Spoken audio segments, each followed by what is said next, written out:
한국에 있는 많은 노래 중에 수능 금지곡이라는 것이 있습니다. 정부나 학교에서 규제한 노래는 아니죠. 근데 그것을 들으면 수험생들이 계속해서 그 노래가 맴돌아서 수능 금지곡이다라고 하는 것입니다. 머릿속에 맴돌아서 이제 집중을 방해하고, 심지어 수능 당일날 시험 치려고 시험지를 보면 그 노래가 떠오른다. 그래서 이 노래는 수능 준비하는 동안에 들으면 안 된다라고 하는 겁니다. 대표적인 곡이 아기상어 뚜루루뚜루 뚜루루뚜루 뚜루루뚜루 이러면 예배 끝날 때까지 이제 뚜루루뚜루만 생각이 나시겠죠? 아파트 아파트 아파트 아파트 그것도 있습니다. 한번 떠오르는 생각은 이제 쉽게 가시지 않는다. 그래서 수능처럼 인생의 정말 중요한 시간에는 그런 노래 들으면 안 된다. 이제 그게 이제 수능 금지곡이라는 것입니다. 이것은 흰곰 실험이라고 하는 그 실험을 통해서도 나타난 적이 있습니다. 사고 억제 실험이라고 하는데 데니얼 웨그너라고 하는 그 심리학자가 한번 실험을 한 적이 있습니다. 실험은 굉장히 간단합니다. 지금부터 여러분들은 흰곰에 대한 생각, 백곰에 대한 생각을 절대 하지 마십시오 라고 얘기를 이어가면 그 사람의 머릿속에는 계속 흰곰이 남아있다는 거죠. 아마 예배 끝날 때까지 아기상어 뚜루루뚜루 흰곰, 그래서 나중에는 흰곰이 아기상어 타고 돌아다니고 그런 일들이 이제 우리 머릿속에 남아있을 수도 있다는 겁니다. 흰곰을 생각하지 마라, 의도적으로 생각하지 마라 라고 하면 오히려 그 생각이 내 머릿속에 계속 맴돌아서 그것이 끊임없이 나타나서 나중에는 흰곰이 코카콜라 마시는 생각까지 하면서 그 흰곰이 나중에는 어떻게 되었을까? 그런 생각을 하게 된다는 겁니다. 생각이라고 하는 것이 내가 통제할 수 있을 것 같지만 사실 생각만큼 내가 통제하기 어려운 일은 없습니다. 생각하지 않으려고 하면 할수록 오히려 그것이 더 생각나는 것, 그것이 바로 생각이라고 하는 거죠. 그렇기 때문에 생각을 멈춰라, 그 생각을 그만해라 라고 하는 그 말은 사실상 현실에서는 있을 수 없는 일입니다. 생각하지 말라라고 하는 건 절대 지킬 수 없는 명령이라는 것이죠. 그러니까 한번 떠오른 생각이 얼마나 그 생각이 강하면 인생이 한번 치고 인생이 좌우되는 그 수능 시험장에서 아파트 그런 노래가 떠오르니까 아예 듣지도 마, 머릿속에 남게 하지도 마, 그렇게 말을 하는 겁니다. 생각이라는 것, 좋은 생각이 떠오르면 참 좋겠지만 우리 삶 가운데서도 부정적인 생각이 한번 자리를 잡으면 쉽게 떠나지 않습니다. 아무리 생각을 안 하려고 해도 오히려 흰곰 생각하지 마라고 하면 흰곰이 더 생각나고 더 보고 싶은 것처럼 부정적인 생각이 한번 내 마음에 자리를 잡으면 그 생각이 나를 완전 환물시켜버리는 것, 그게 우리의 인생이죠. 오늘 본문에 나오는 다윗도 마찬가지입니다. 다윗 머릿속에 생각이 들어왔는데 그 생각이 떠나지를 않는 겁니다. 자신이 이스라엘과 유다 지역에 다니면서 숨을 만한 곳은 다 숨어봤는데 언제나 나는 위험하다, 나는 언제 죽을지 모른다 라고 하는 그 불안한 그 생각, 그리고 앞장의 말씀을 보면은 사람들이 막 사울을 충동시켜서 사울이 좀 잠잠히 있으려고 해도 막 사람들이 사울을 충동시켜서 다윗 잡으러 가야 됩니다, 다윗 때려 죽여야 됩니다, 그런 충동질 때문에 사울이 또 언제 일어나서 나를 죽일지 모른다, 언제 사울이 턱밑까지 쫓아올지 모른다, 그런 불안감들, 그런 생각들이 떠나지를 않는 겁니다. 나는 하나님께 기름 부음 받은 사람이지, 나는 왕이 될 사람이지, 그런 생각하면서 좀 당당하게 살아가면 되는데 어디에서 숨어봤자 나는 숨을 곳이 없어, 나는 너무나 두려워 불안해, 언제 사울이 나를 죽이러 올지 몰라, 그 생각을 하다 보니까 다윗은 지금 하루하루 피말리는 시간을 보내고 있더라는 겁니다. 생각을 하지 않으려고 해도 오히려 그 생각은 더욱더 나를 힘들게 하더라는 거죠. 그렇다 보니까 그 생각이 다윗을 어디로까지 이끌어갑니까? 오늘 본문 1절과 2절 말씀입니다.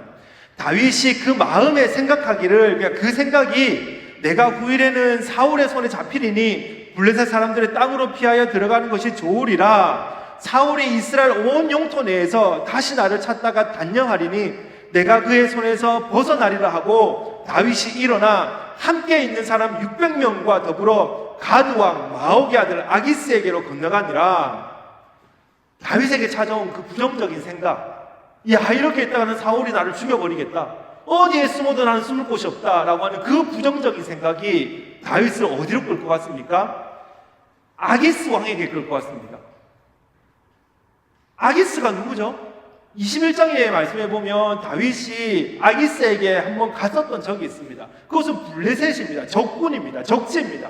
그런데 그럼에도 불구하고 자기가 한번 살아보겠다고 그때는 혼자의 몸으로 아기스에게 갔죠. 그런데 아기스의 신하들이 다윗이 누구인지를 알아채려버렸습니다. 그러니까 다윗이 이렇게 있다가는 내가 죽을 수 있겠다 싶어서 거기서 막 미친 채를 하면서 아기스를 언짢게 만들어서 거기서 겨우겨우 빠져나오게 되었습니다. 그 후에 아기스와 다윗이 관계가 회복되었냐? 아닙니다. 관계는 여전합니다.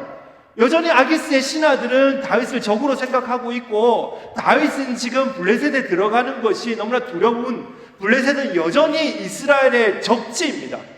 그럼에도 불구하고 다윗의 마음에 자리 잡은 그 부정적인 생각, 내가 언제 죽을지 몰라, 사울이 나를 언제 잡을지 몰라 라고 하는 그 두려운 부정적인 생각이 다윗을 블레셋, 그것도 적지의 그 적장인 아기스에게까지 가게 만드는 그런 일을 벌였다는 것입니다. 잘못된 판단입니다. 실수입니다.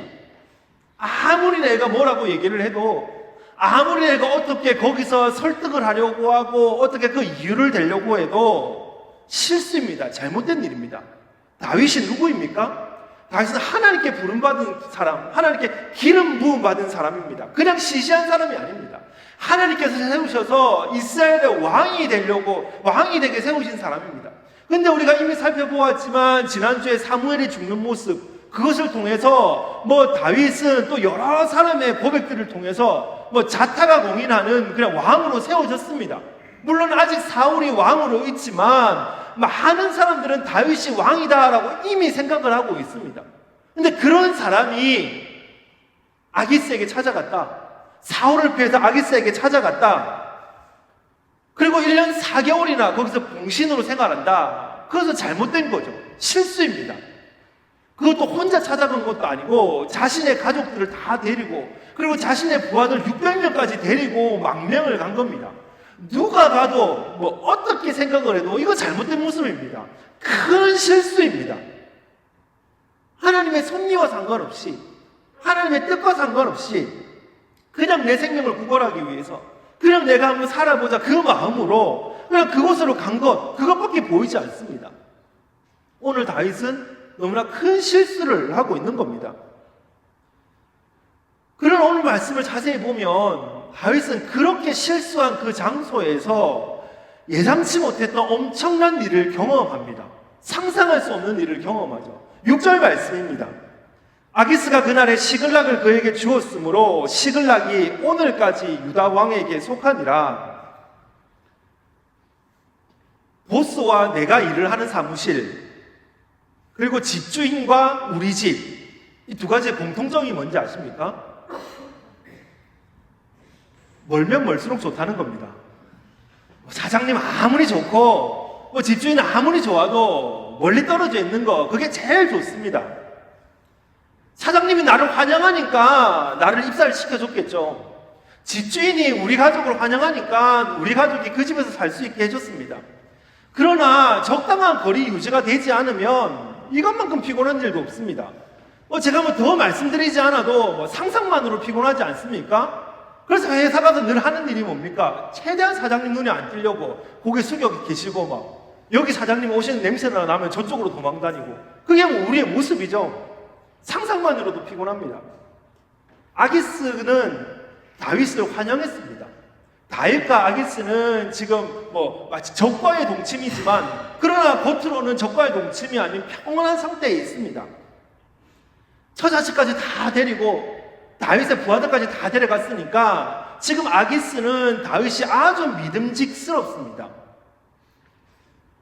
다윗과 일행이 그 성에 들어가 있다라고 하는 것을 누군가가 사울에게 이야기를 하고, 정말 다윗의 생각처럼 더 이상 사울은 다윗을 쫓지 않습니다. 다윗의 1차 목표가 이루어졌습니다. 그렇게 평안히 살다 보니까, 그런데 자꾸 아기스가 눈에 왔다 갔다 하는 겁니다.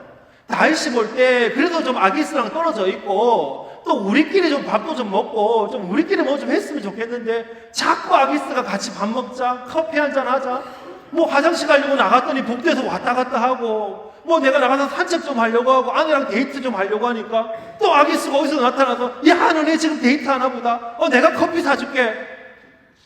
좋은 것도 한두 번이지. 아니 좀 아내랑 데이트 좀 하겠다는데 굳이 끼어가지고 같이 밥 먹자. 근데 사실 아기스의 부하들은 어떻습니까? 아직까지 다윗을 적으로 생각합니다. 그러니까 그 부하들은 가만히 있었겠습니까? 내가 어떻게든 파헤쳐봐야지. 그래서 감시가 따라붙지 않았겠습니까? 아기스는 아기스대로, 아기스의 부하는 아기스 부하들대로 지금 다윗에게는 굉장히 힘이 든 상황입니다. 그러니까 어떻게 하죠? 아기스에게 요청을 합니다. 당신의 성에 살 수 있게 해주셔서 굉장히 고마운데, 그런데 저 같은 미천한 사람이 당신과 함께 이 좋은 성에 산다는 것은 너무 송구스러운 일입니다. 그러니까 저기 있는 시골에 그냥 조그마한 땅에 그냥 우리가 살 수 있게 해주십시오. 그럼 거기서 우리 편안하게 잘 살아보겠습니다. 그렇게 요청을 합니다.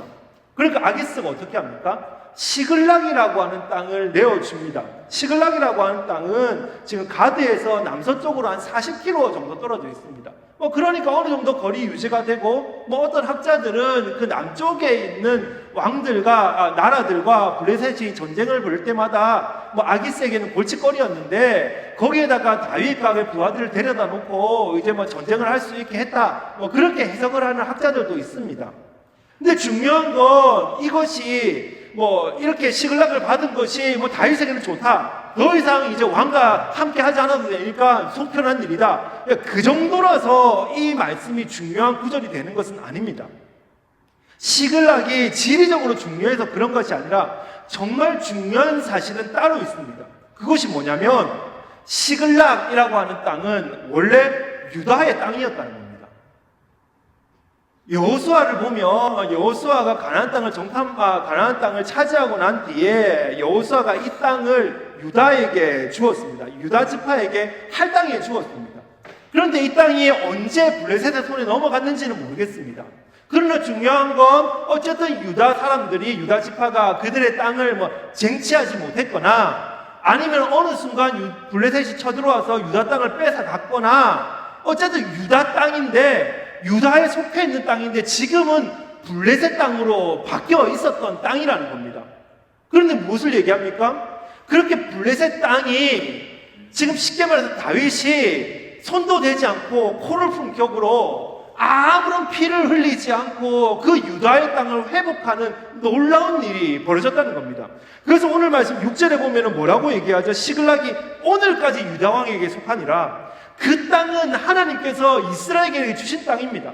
그래서 그 땅은 당연히 이스라엘 땅이 되어야만 합니다. 그런데 다윗의 그 실수를 통해서 다윗이 아무런 피를 흘리지 않고도 그 땅을 그냥 받아오고 오늘까지 그 땅이 이스라엘의 땅이 되는 놀라운 역사가 그 일 가운데 펼쳐졌다는 겁니다. 이뿐만이 아니죠. 8절 말씀입니다. 다윗과 그의 사람들이 올라가서 그술 사람과 기르스 사람과 아말렉 사람을 침노하였으니 그들은 예적부터 술과 애굽 땅으로 지나가는 지방의 주민이라. 다윗이 시글락에 살면서 다른 사람들과 함께 전쟁을 하고 거기서 그 사람들을 다 죽이기도 하고 또 그것들을 가지고 와서 또 이렇게 보고를 하고 그런 일들을 벌였습니다. 그런데 중요한 것은 다윗이 싸웠던 그 사람들은 전통적으로 이스라엘의 적이었던 사람들입니다. 그냥 아무에게나 가서 시비를 붙은 게 아니라 전통적으로 이스라엘을 괴롭혔던 사람, 특히 아말렉이라고 하면은 잘 알듯이 사울이 하나님께서 아말렉을 반드시 없애라라고 명령까지 내리셨던 그런 곳 아닙니까? 무엇을 말씀합니까? 지금 다윗은 자기가 그곳에 간 것이 실수이긴 하지만 그 실수를 통해서 하나님께서 주신 땅을 찾게 되고 자신들의 민족을 괴롭히는 그 사람들을 처단하는 놀라운 일을 벌였다는 것입니다. 이것이 왕의 역할이죠. 왕이 무엇입니까? 왕은 자신의 나라를 다스리는 사람입니다. 그리고 그와 함께 빼앗긴 땅이 있으면 빼앗긴 땅을 찾아오고 자신의 국민들을 괴롭히는 사람이 있으면 그 사람들을 괴롭히지 못하게 막고 또 때로는 그 사람들을 응징하고 그것이 왕의 역할이죠. 그런 왕이 있어야만 그 나라는 든든하게 세워집니다.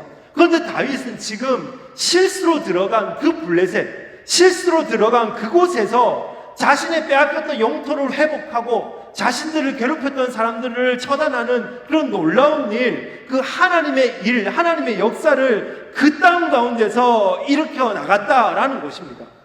다윗은 실수를 했지만 그 실수를 통하여 하나님은 여전히 일을 하고 계셨다는 거예요. 다윗은 실수를 했지만 하나님은 그 실수를 통해서 여전히 하나님은 하나님의 섭리 가운데서 그 일들을 해 놓으셨다는 것입니다. 그러니까 오늘 말씀을 자세히 보면 이 일이 다윗이 한 일입니까? 다윗이 뭐 시글락을 가지고 싶어서 막 그렇게 쳐들어갔고 다윗이 그 사람들과 싸우고 싶어서 싸웠습니까? 아닙니다. 다윗은 오늘 본문에서 했던 일은 실수한 일밖에 없습니다. 잘못한 일밖에 없습니다. 절대에서는 안 되는 일밖에 하지 않습니다. 그럼에도 불구하고 그 연약한 다윗을 통해, 그 실수하는 다윗을 통해 하나님은 하나님의 일을 행하셨다는 것입니다. 하나님은 인간의 실수를 통해서도 하나님의 섭리를 이어가십니다. 오늘도 하나님은 우리가 실수하는 그 모습, 그 현장 속에서도 그것을 가지고 하나님의 섭리를 이어가시는 분입니다. 계속해서 나오는 28장에 나오는 사울의 이야기도 마찬가지입니다. 사무엘이 죽고 난 뒤에, 지난주에 죽었는데 28장에 보면 또 죽었다고 하죠. 그만큼 그 사건은 크고 중요한 일이라는 거죠. 사무엘이 죽고 난 뒤에 하나님께서 더 이상 사울과는 대화를 하지 않으십니다. 그러니까 사울이 막 기도도 해보고 뭐 다른 선지자들에게도 물어보고 막 여기저기 하나님의 사람들에게 물어보지만 하나님은 아무 방법을 통해서도 누구를 통해서도 말씀을 해주지 않으십니다. 침묵을 하셨습니다. 그래서 사울이 한 일이 뭐냐면 다른 옷을 입고 변장해서 신접한 여인을 찾아간 것입니다. 다른 옷을 입었다라고 하는 것은 무엇을 의미합니까? 지금 왕의 옷을 벗었다는 거죠. 잘못한 일입니다. 왕이 왕의 옷을 벗어버린 겁니다. 물론 그 신접한 여인이 있었던 엔돌로 가기 위해서는 블레셋이 적지로 지금 블레셋이 서 있는 그곳을 지나가야 됐기 때문에 위장을 하고 갔다라고 할 수도 있습니다. 그러나 사울이 위장을 했다라고 하는 것은 그만큼 자신도 이것이 잘못이라는 것을 알고 있었다는 거죠. 게다가 이 신접한 여인이 누구입니까? 주술로 죽은 자의 영혼을 불러들인 사람입니다. 무당입니다. 지금으로 치면 점쟁이입니다. 근데 잘 보십시오. 지금 하나님께 기도를 했는데 하나님이 말씀하시지 않고 지금 뜻을 깨닫지 못하니까 너무 답답해서 한 일이 무당집 찾아간 일입니다.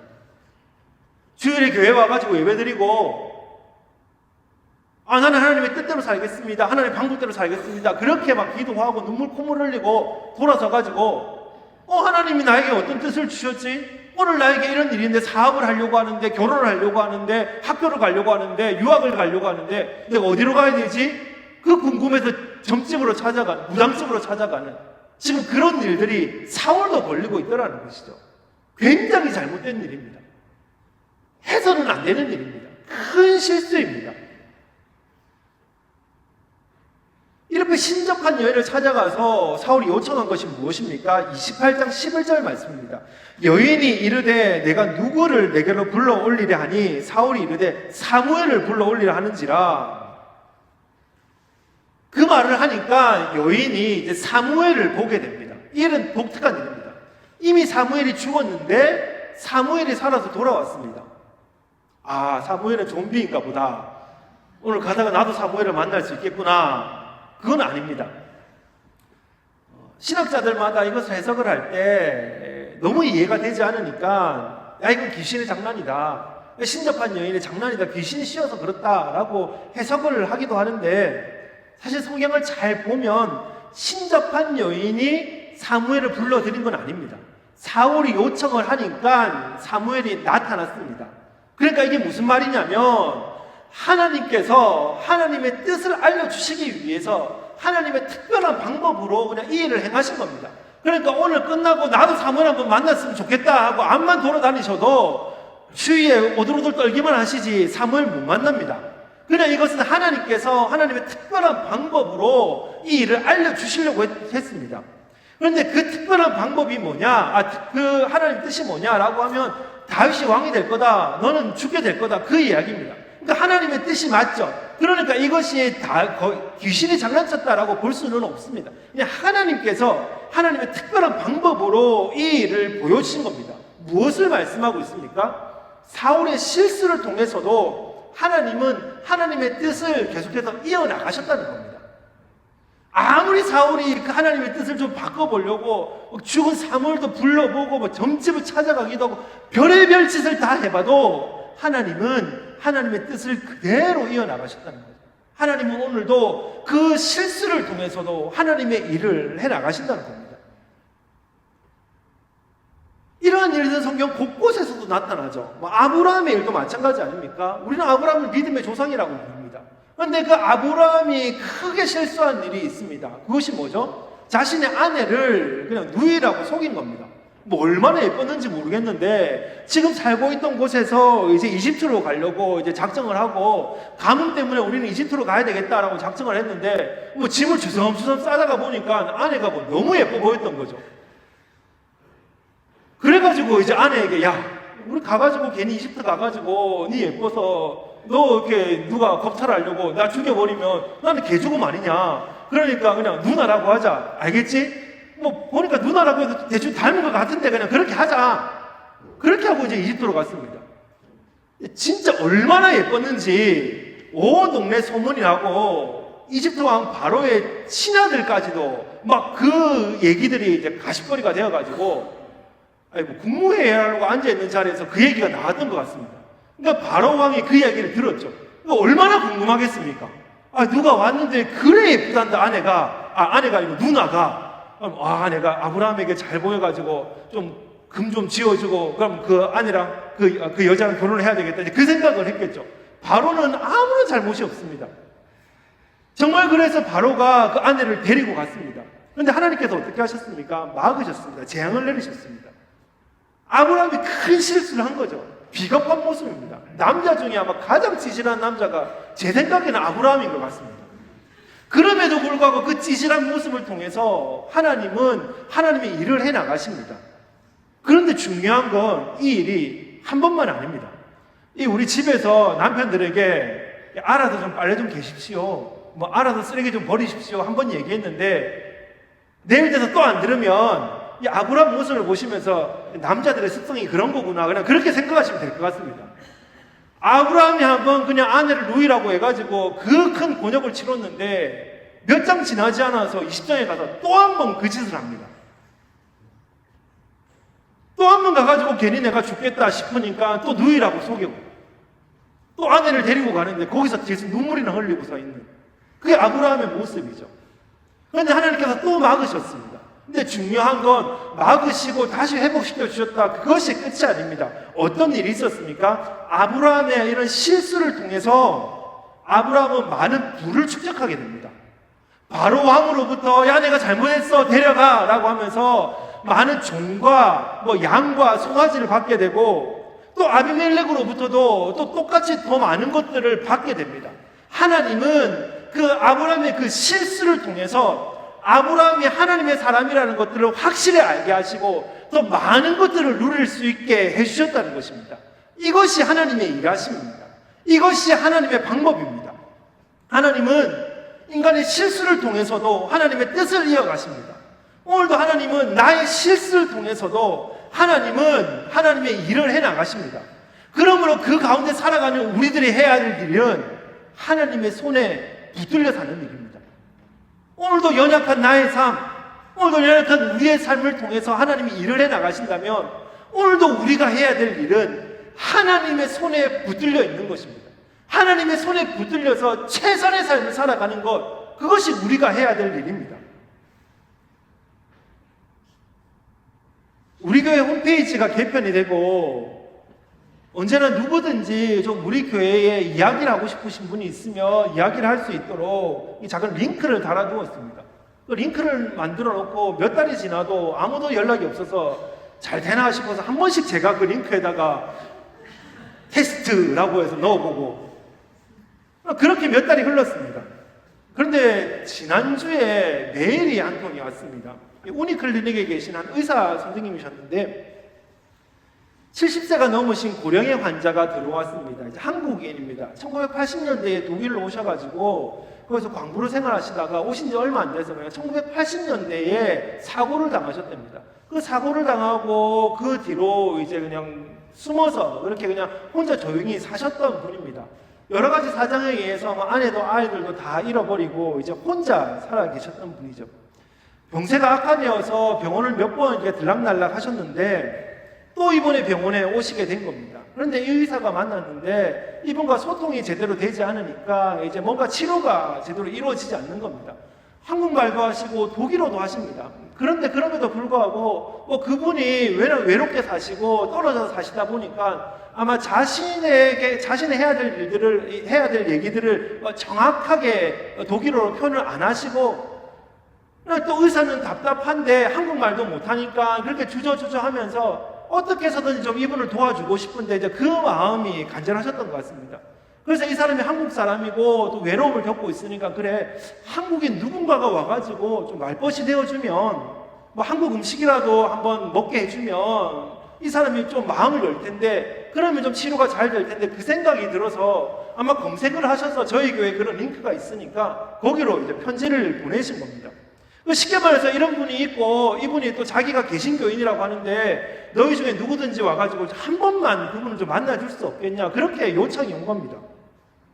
메일을 받아들고 어떻게 해야 될까라고 생각을 하고 있다가 그 묵상을 하는데 하나님이 주신 생각이 이제는 구제위원회가 나설 차례가 되었구나. 1년 동안 구제위원회는 뭐 하지? 그런 궁금증만 가지고 있었는데 그래 이때를 위해서 하나님이 세워놓으셨구나 라고 생각을 하는데 이제 구제위원장님은 이제 일을 하고 계시니까 그 아내 되시는 분에게 연락을 드렸습니다. 남편을 구제위원장님으로 두신 이유로 이제 당첨이 되셨습니다. 남편과 그리고 구제위원들에게 이 소식을 알려드리고 이제 이렇게 일을 좀 해주십시오라고 요청을 드렸죠. 흔쾌히 하시겠다라고 하셔서 일은 간단했습니다. 거기에는 의사 선생님과 약속을 잡으시고 저와 함께 만나러 가면 됩니다. 이제 그랬습니다. 메일을 받은 다음 날 이제 바로 약속을 잡았는데 이제 그날은 그 의사 선생님이 쉬시는 날이라서 가서 이제 그 형제님만 만나고 한 1시간 남짓 그렇게 대화를 하고 준비해간 간단한 것들을 이렇게 드리고 그렇게 왔습니다. 마음이 편치는 않았습니다.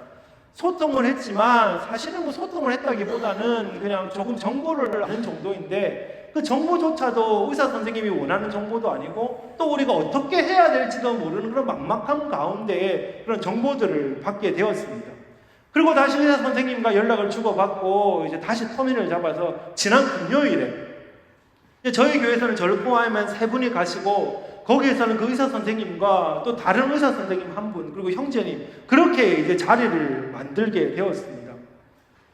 어떻게 해서든지 이번에 좀 마음을 열어야지 그래야지 진료가 되니까 선생님이 물어보시면은 그 단어도 설명을 하고 이런데 알고 계셨냐 이런 것은 이런 것이다라고 얘기를 하면서 하나하나 설명을 하고 소통을 하면서 그래서 감사한 것은 이제 그분이 앞으로의 이제 치료의 계획을 세우시게 되었고 또 그 이후에 이제 병원에서는 이제 요양원에 들어가셔서 좀 계속해서 케어를 받으면 좋겠다 생각했는데 이분이 반대를 하셔서 못 가게 되었는데 이분이 이제 찬성을 몇 주 동안은 그럼 내가 요양원에 가볼게 라고까지 하셔서 의사 선생님도 좀 활짝 웃으면서 이제 그렇게 헤어졌습니다.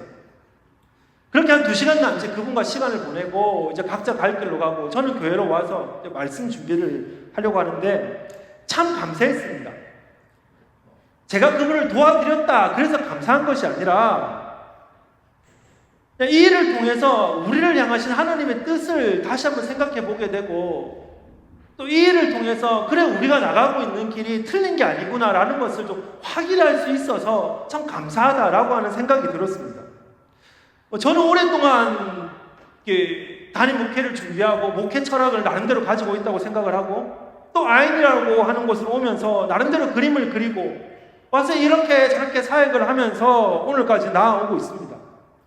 근데 그럼에도 불구하고 저의 사역이라는 것이 완벽하겠습니까? 누구나 실수가 많고 특히 담임 목사로 치면은 저만큼 초보도 없는데 제가 하고 있는 그런 이야기들과 제가 가지고 있는 생각과 그림들이 하나님께서 주신 것이다 라고 생각을 하면서 나아가서 그렇지 사실 그 속에는 실수투성이일 겁니다. 그래서 오늘도 하루하루를 혹시 내가 실수하는 것이 아닌가? 나의 실수가 하나님의 일을 그르치는 것이 아닌가? 나의 실수를 통해서 우리 성도들이 말씀을 먹어야 되고 하나님을 알아가야 되는데 내가 실수해서 그것을 막아버리는 것이 아닌가?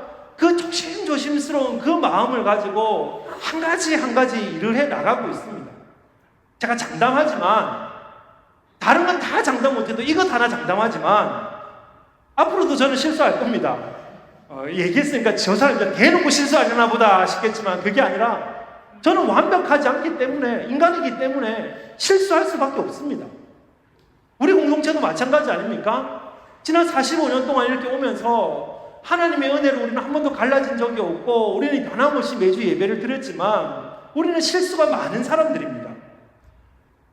그들이 모임이기 때문에 우리 모임 속에는 삐걱거림도 있고 우리 모임 속에는 막 실수가 드러나기 마련입니다.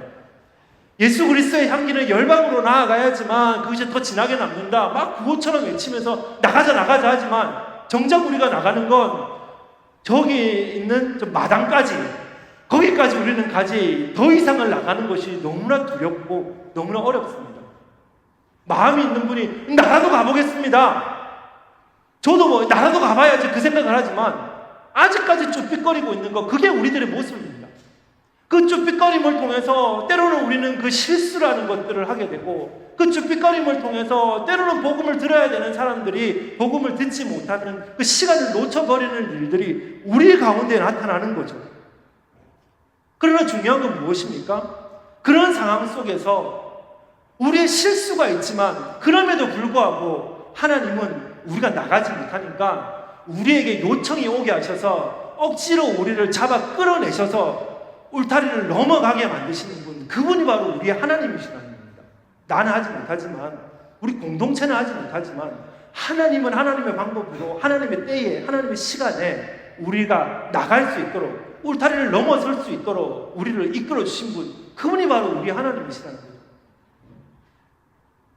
그래서 그런 생각을 가지고 이런저런 생각을 하는데 사실 저는 거기서 더 많은 꿈을 꾸게 되었습니다. 현실 가능한지 모르겠지만 우리가 예전에 코로나 이전에는 여기저기 양로원 다니면서 크리스마스 때가 되면 우리 준비한 찬양들 막 부르면서 그들 위로했다. 근데 그것들이 끊어져서 어떻게 우리가 다시 한번 연결해 볼까 그런 고민들 하셨는데 이분이 요양원 가시면 거기 가면 되겠다 그 생각이 들어서 야, 이렇게 하나님이 또 사역의 길을 열어주시구나. 뭐 그것이 될지 안 될지는 모르겠지만 그런 꿈을 꾸게 되었습니다.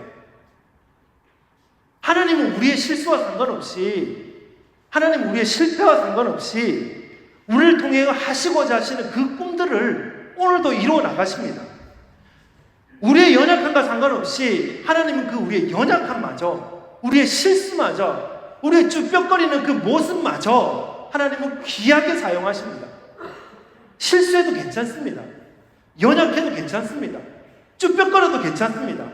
나는 실수하지만, 나는 연약하지만 그 하나님은 완전하신 분이십니다. 나는 실수하고 오늘도 나는 어떻게 해야 될지 몰라서 발을 동동 굴리고 있지만 나를 통해서 일을 하시는 그 하나님, 우리를 통해서 일을 하시는 그 하나님, 오늘도 우리를 하나님의 섭리 가운데 이끌어 가시는 그 하나님은 완벽하신 분이기 때문에 오늘도 우리가 하나님의 손에 붙들려 있다면, 오늘도 우리가 하나님의 손에 있기만 하다면, 그리고 우리에게 주어진 그 사역을 최선을 다해서 감당하기만 한다면 우리는 충분히 하나님의 일을 해나갈 수 있습니다. 하나님의 손에 붙들려 계십시오. 실수를 두려워하지 마시고 힘차게 달려나가십시오. 우리 순장님들, 총무님들, 우리 교사들, 청년부 행사부원들, 교회 재직들, 또 우리 교회 곳곳에서 사역을 하며 또 직분자가 아니라고 해도 우리 교회에 속해 있는 모든 분들이 하나님의 손에 붙들려 있기를 간절히 바랍니다. 실수하더라도 연약하더라도 하나님의 손에 붙들려 있으면 아브라함을 그렇게 사용하셨고 다윗을 그렇게 사용하셨던 것처럼 하나님은 오늘도 우리를 그렇게 사용하실 겁니다. 우리가 아무것도 하지 못해서 내가 하는 일이 실수인가 아닌가 그 고민만 하고 앉아 있어도 하나님은 어떻게든 우리를 들어 쓰셔서 우리를 사용하실 것입니다. 꿈을 꾸십시오. 마음껏 달려나가십시오. 하나님 나라 영광을 위해서 오늘 나에게 주어진 이 에너지를 들이십시오. 그때 실수한다 하더라도 하나님 그 실수를 통하여 하나님의 섭리를 이루어 가십니다. 하나님의 섭리 그 현장 가운데 있는 우리가 되시기를 간절히 바랍니다.